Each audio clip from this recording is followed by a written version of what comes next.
Good evening guys, welcome to study with Sunita channel में। एक बार फिर से स्वागत है आपका स्टडी विद सुनीता चैनल में। गाइस, आज मैं आपको विकारी शब्द का जो लास्ट है, यानी कि विकारी शब्द में 4 संज्ञा, सर्वनाम, क्रिया, विशेषण, जिसमें मैं 3 आपको पढ़ा चुकी हूँ, संज्ञा, सर्वनाम, विशेषण। आज मैं आपको क्रिया पढ़ाने जा रही हूँ। क्रिया का ये पार्ट 1 है। बाकी सब मैं टॉपिक को एक एक में करके खत्म की हूँ, लेकिन क्रिया थोड़ा बड़ा है, जिसकी वजह से मैं पार्ट 1 और पार्ट 2 करके मैं पढ़ाऊंगी। ठीक है, क्योंकि एक ही बार में सब पढ़ा देना और कुछ समझ में नहीं आना। ठीक है, तो ये पार्ट 1 और पार्ट 2 करके पढ़ा रही हूँ। ठीक है, आपको देखिए कि विकारी शब्द का लास्ट टॉपिक है। विकारी शब्द में आपके 4 आते हैं, संज्ञा, सर्वनाम, क्रिया, विशेषण। क्रिया आज आपका लास्ट टॉपिक है, क्रिया विकारी शब्द का। इसके बाद आपका अविकारी शब्द चलेगा। ठीक है ना। तो चूंकि आपका क्रिया थोड़ा चैप्टर थोड़ा बड़ा है, मतलब इस वजह से ये पार्ट 1 पार्ट 2 करके चलेगा क्रिया के उसमें। चलिए स्टार्ट करते हैं। एक बार फिर से आपका स्वागत मैं करती हूँ अपने चैनल स्टडी विद सुनीता में। देखिए, क्रिया से आपको मतलब समझ में आ जाता है। क्रिया का मतलब रहता है काम का करना या होना। शुरू से हमेशा आप हम यही पढ़े हैं कि क्रिया का मतलब क्या होता है, काम का करना या होना। जैसे देखिए, जिस शब्द में किसी काम के करने, ठीक है, या होने का बोध हो। ठीक है, आप कोई काम, मैं इस समय काम कर रही हूँ, आपको पढ़ा रही हूँ, तो कौन सा काम मैं कौन सी क्रिया कर रही हूँ, पढ़ाने का काम कर रही हूँ। ठीक है, तो यही उदाहरण मैं आपको दे रही हूँ कि जो भी काम के करने या होने का बोध हो, वहां आपको क्या होता है, क्रिया होती है। जैसे मैंने उदाहरण दिया कि मैं क्या कर रही हूँ, आपको पढ़ा रही हूँ, तो ये पढ़ाने की मैं क्रिया कर रही हूँ। ठीक है, उसी तरह से आप खाना खा रहे हो या पी रहे हो, पढ़ रहे हो, जा रहे, जो भी क्रिया होती है वो क्या होगा, जो भी आप काम कर रहे हो वो क्रिया होती है। अब देखिए, ये मैंने नोट आपको लिख दिया और मैंने अभी आपको बताया भी है कि क्रिया आपका विकारी शब्द है। और विकारी शब्द आप जानते हैं, लिंग, वचन, कारक सभी में इसमें परिवर्तन होता है। अविकारी शब्द में परिवर्तन नहीं होता है, ये आपको पता है। तो देख, इसीलिए मैंने लिख दिया था कि आपको थोड़ा अगर भूल गए हो तो थोड़ा समझ में भी आ जाए, बीच में मैंने इसीलिए लिख दिया। एग्जाम्पल के लिए देखिए, समझाए इसमें क्या है, लिंग, वचन, कारक के रूप में बदलता है विकारी शब्द में। देखिए, जैसे लिखा, उसने भात खाया, कहने का मतलब ये है जैसा लिंग होगा वैसी तो क्रिया होगी। अब उसने की बात है, यानी कि पुरुष की बात है। ठीक है, तो वो ऐसा तो नहीं कर सकते उसने भात खाई, ऐसा तो हो नहीं सकता, क्योंकि लिंग क्या है, वो पुरुष है। तो यहाँ पे क्या देखिए, उसी के हिसाब से क्रिया बदल गई। उसने भात खाया, यानी कि आपका क्या है, पुरुष के साथ तो क्या खाया। अब अपनी खुद बात हो रही है कि मैंने रोटी खाई।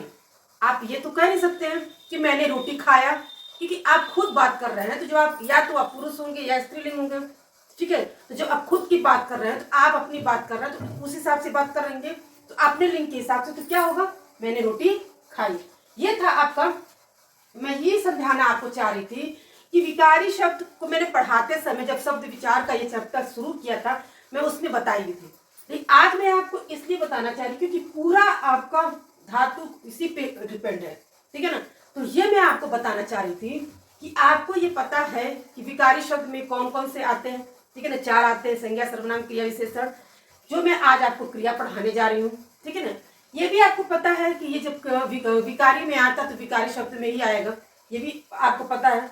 और मैं ये भी कहना चाह रही हूँ कि आपको ये भी पता ही है कि लिंग, वचन, कारक में परिवर्तन। ठीक है, जैसा लिंग होगा, जैसा वचन होगा, जैसा उसके हिसाब से क्रिया होती है, ये भी आपको पता है। उसी हिसाब से मैंने उदाहरण से आपको ये बात समझाई है कि उसने भात खाया। क्या अगर मैं ये लिख देती उसने भात खाई, तो क्या ये वाक्य सही होता? नहीं सही होता, क्योंकि उसने जो शब्द है वो पुरुष के लिए यूज हुआ है, तो उसी हिसाब से तो हम क्रिया करेंगे। उसी तरह मैंने रोटी खाई, ठीक है, तो मैंने के साथ अगर क्या आप मैंने रोटी खाया इस्तेमाल करेंगे तो क्या सही होगा? नहीं। तो मैंने रोटी खाई, ये अब मैंने आपको उदाहरण से ये समझाया। अब आते हैं क्रिया में। देखिए क्या होते हैं, मैं इसलिए मैंने आपसे कहा क्रिया को मैं 2 पार्ट में पढ़ाऊंगी क्योंकि बड़ा चैप्टर है। तो क्रिया का बहुत कुछ उसमें पढ़ना है। ठीक है ना। और कहाँ से छोटा छोटा क्वेश्चन बनेगा, जब मैं आपको प्रैक्टिस सेट कराऊंगी तो आपको खुद ही समझ में आए, क्योंकि मैंने आपको बताया भी है जब मैं प्रैक्टिस सेट करवा रही हूँ कि किस तरह से क्वेश्चन आते हैं। तो आपको क्रिया में ये जानना है कि धातु क्या होता है। ये छोटी ही चीज लेकिन बहुत काम की चीज, और इसके बिना तो आप समझ में भी नहीं आएगा। तो ये जानना है। तो धातु क्या होती है? क्रिया का मूल रूप, जो क्रिया होगी, जो शब्द होगा, उसका जो मूल रूप होता है वही धातु होते हैं। उसी को हम क्या कहते हैं, धातु कहते हैं। अगर मान लीजिए अगर आप ये नहीं जानते कि धातु किसे कहते हैं, आपको जो प्रैक्टिस में करवाऊंगी या एग्जाम में जो क्वेश्चन आएगा और उसमें दे दिया रहेगा कि धातु किसे कहते हैं, ऑप्शन में दे देगा, तो आपको मान लीजिए मूल रूप दे दिया, आखिरी शब्द दे दी, कुछ और भी दो ऑप्शन, जब आपको ये पता ही नहीं रहेगा कि धातु किसे कहते हैं तो आप क्लिक किस पे करेंगे। तो ये आपका जानना बहुत जरूरी है कि धातु किसे कहते हैं। तो धातु क्या होगा, क्रिया का मूल रूप। अब आप ये प्रश्न कर सकते हैं कि मूल रूप होता क्या है, ये अच्छा क्वेश्चन रहेगा कि मूल रूप होता क्या। देखिए मूल रूप को समझने के लिए अब मैं आपको समझाती हूँ। देखिए आप देखिए यहाँ जो शब्द है आना, ठीक है, इसमें जो आ जो शब्द है, ठीक है ना, ये आपका मूल रूप हो गया, ठीक है, इसलिए मूल रूप हो गया क्योंकि जो ना है ये पीछे जो लगा हुआ इस पे ये प्रत्यय हो गया, ये प्रत्यय जोड़ के इस पूरे शब्द को पूरा किया गया है, ठीक है ना। क्योंकि मूल रूप जो है आपका ये जो मूल शब्द है इसका मूल रूप जो है वो आ हो गया। बात आई समझ में कि देखिए जब भी देखिएगा आप कि हमेशा जो है कि आपको क्रिया में तो प्रत्यय जोड़ के या कोई मूल धातु और भी जोड़ के बनता है, लेकिन देखिए यहाँ पे हमेशा मतलब मूल शब्द क्या होगा, जो मूल धातु क्या होगा वो अपने आप में स्वतंत्र है, उसको किसी सहारे की जरूरत नहीं है। अगर मैं केवल कह दूं आ तो ये अपने आप में भी पूर्ण है कि नहीं है। अगर मैं ना बोलूं केवल, अब उसमें कोई मतलब केवल प्रत्यय बोलूंगी ना, तो कहाँ से क्या मतलब होगा, कोई मतलब नहीं होगा। लेकिन आ जो है ये मूल शब्द है, इसी को हम कहते हैं मूल धातु। किसी भी शब्द का जो पहला वही शब्द होता है, मतलब पहला जो वर्ड होगा यहाँ पे वही होता है आपका मूल धातु, जो अपने आप में पूर्ण होता है, ठीक है ना। यही इसी को आ, इसमें जा हो जाएगा, इसमें पी हो जाएगा, इसमें पढ़ हो गया, और सारे में प्रत्यय लग के बना है, ना ना ना ना कर, ये प्रत्यय लगा के तब हम शब्द को पूरा बना किए, तब हम शब्द को बना क्रिया का शब्द बनाए। जब मैंने आ में ना जोड़ दिया तब आना जो शब्द बना तब वो क्रिया हुआ, ठीक है ना। जब तक मैंने ना प्रत्यय नहीं लगाया था तो वो क्रिया नहीं बना था, ठीक है ना, केवल वो धातु था ये। और जब मैंने ना प्रत्यय लगाकर उसको बना दिया तो ये क्रिया हो गया। तो आपको समझ में तो आ गया धातु। और धातु क्या होगा, धातु मूल रूप को मतलब क्रिया का मूल रूप, ये क्रिया है ना आना, ठीक है, इसका मूल रूप क्या होगा आ, इसी को हम कहते हैं धातु, ठीक है। अब आपको ये बात समझना है। अब ये समझना है धातु के भी दो भेद होते हैं, धातु के भी दो भेद होते हैं। कौन कौन से, देखिए अभी जैसे मैंने बताया कि मूल धातु, ठीक है, जिसको हम धातु कहते हैं, मूल धातु और यौगिक धातु, यानी कि धातु के दो रूप होते हैं, मूल धातु और यौगिक धातु। मूल धातु क्या होता है, मैंने आपसे कहा ये जो धातु होगा ये अपने आप में पूर्ण होता है किसी, ठीक है ना, जैसे देखिए स्वतंत्र होता है, किसी दूसरे शब्द पद या प्रत्यय पर आश्रित नहीं होता है। जैसे अभी मैंने बताया कि आ अगर अपने आप में पूर्ण है, ठीक है ना, इसको अगर हम पद प्रत्यय नहीं भी लगाएंगे या कोई मूल शब्द और कोई नहीं लगाएंगे तो भी ये पूर्ण है। मान लीजिए आप भी बोलेंगे तो भी समझ में आ रहा है कि अगर हम किसी से बोलते हैं दूध पी पी, तो आपको आप जिससे बोल रहे हो उसको भी समझ में आ जा रहा है कि आप पीने के लिए कह रहे हैं, तो ये अपने आप मतलब किसी सहारे की इसको जरूरत नहीं है। अगर हम ये बोलते हैं तुम पढ़, तो क्या मतलब हम आगे वाला को समझ जा रहा है ना कि हम पढ़ने के लिए बोल रहे हैं। इसको जो है मूल धातु को, यानी कि इस मूल धातु को किसी सहारे की जरूरत नहीं पड़ती है, वो अपने आप में स्वतंत्र होता है, अपने आप में पूर्ण होता है, ठीक है। इसी को हम क्या कहते हैं, मूल धातु। देखिए इसीलिए मैंने यहाँ पे लिखा है। यौगिक धातु क्या होता है, ये अपने आप में स्वतंत्र नहीं होता है, ठीक है, इसको किसी मूल धातु और प्रत्यय की जरूरत पड़ती है।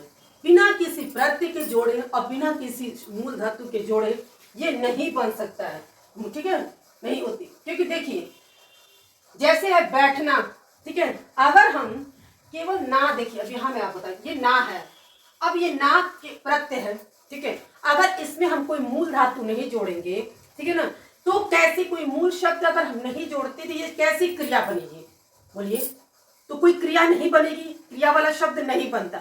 अगर इसमें हम एक मूल शब्द या मूल धातु जोड़ देते हैं बैठ, तो ये बन गया बैठना, तो ये क्रिया शब्द बन गया, ठीक है। इसीलिए कहा गया है कि यौगिक जो धातु होती है वो अपने आप में स्वतंत्र नहीं होती, इसको सहारे की जरूरत होती है, कि या तो प्रत्यय की जरूरत या कोई मूल शब्द की जरूरत होती है। लेकिन मूल धातु को अपने आप में स्वतंत्र होता है। जो मूल धातु होता है वो बिना किसी सहारे के भी काम अपने आप में काम करे। जैसे जा, पढ़, ये हम बोलेंगे जा तो जा, तो स्वतंत्र मतलब काम तो शब्द समझ में आ जा रहा है। लेकिन हम बोलेंगे ना, तो क्या ना, क्योंकि कोई क्रिया बन रही है। जा से तो क्रिया समझ में आ रही है कि जाने को कहा जा रहा है, पढ़ से क्रिया समझ में कि पढ़ने को कहा जा रहा है, पर ना से क्या क्रिया समझ में आ रही है? नहीं ना। यही था आपका क्रिया। ठीक है, मैंने क्रिया का वो चीज आपको बताया है, जो बेसिक चीज मैंने बताया है, जो आपको बहुत जानना जरूरी था और एग्जाम में कहीं ना कहीं से इसमें से क्वेश्चन आता ही आता है।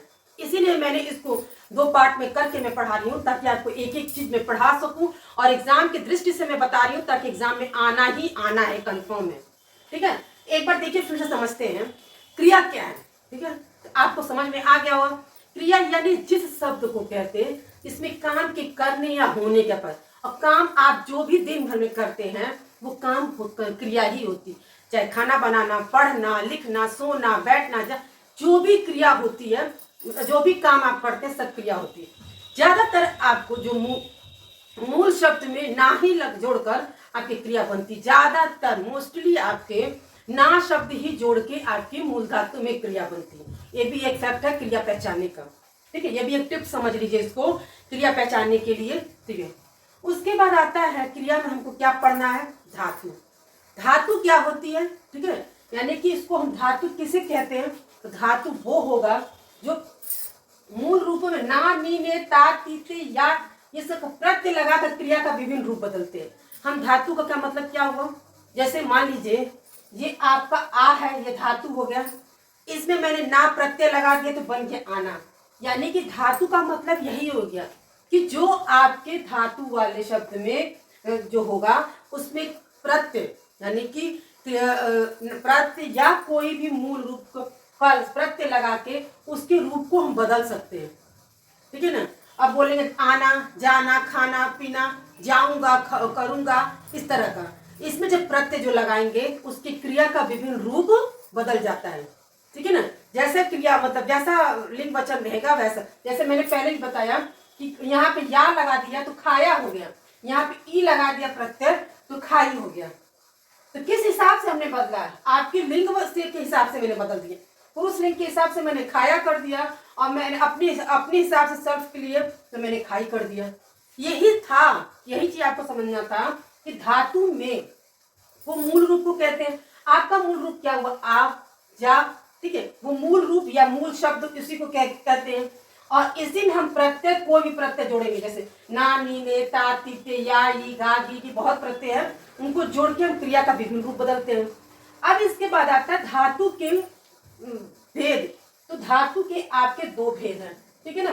पहला है मूल धातु, दूसरा है यौगिक धातु। तो मूल धातु कौन सा होगा? ये आ, जा, पी, ये आपके मूल धातु, ये अपने आप में स्वतंत्र है, अपने आप में पूर्ण है। इसको किसी की सहारे की जरूरत नहीं है, ना किसी मूल शब्द की जरूरत है, ना किसी प्रत्यय की जरूरत है। लेकिन यौगिक धातु को जरूरत है, वो बिना प्रत्यय के, बिना मूल शब्द के वो पूरा नहीं है। अगर हम जब तक ना में बैठ नहीं लगाएंगे तो बैठना क्रिया नहीं बनेगा। ठीक है ना। ना में हंस नहीं लगाएंगे तो हंसना क्रिया नहीं बनेगा। इसको सहारे की जरूरत होती है। तो आपको ये बात समझ में आ गई होगी कि धातु किसे कहते हैं, मूल धातु किसे कहते हैं, यौगिक धातु कहते हैं। इससे संबंधित कोई भी प्रश्न कैसे भी घुमा फिरा कर देगा आप कर लोगे, ये मैं जानती हूँ। ठीक है ना। और मैं प्रैक्टिस सेट में आपको बताऊंगी भी। ठीक है, मिलते हैं नेक्स्ट वीडियो में।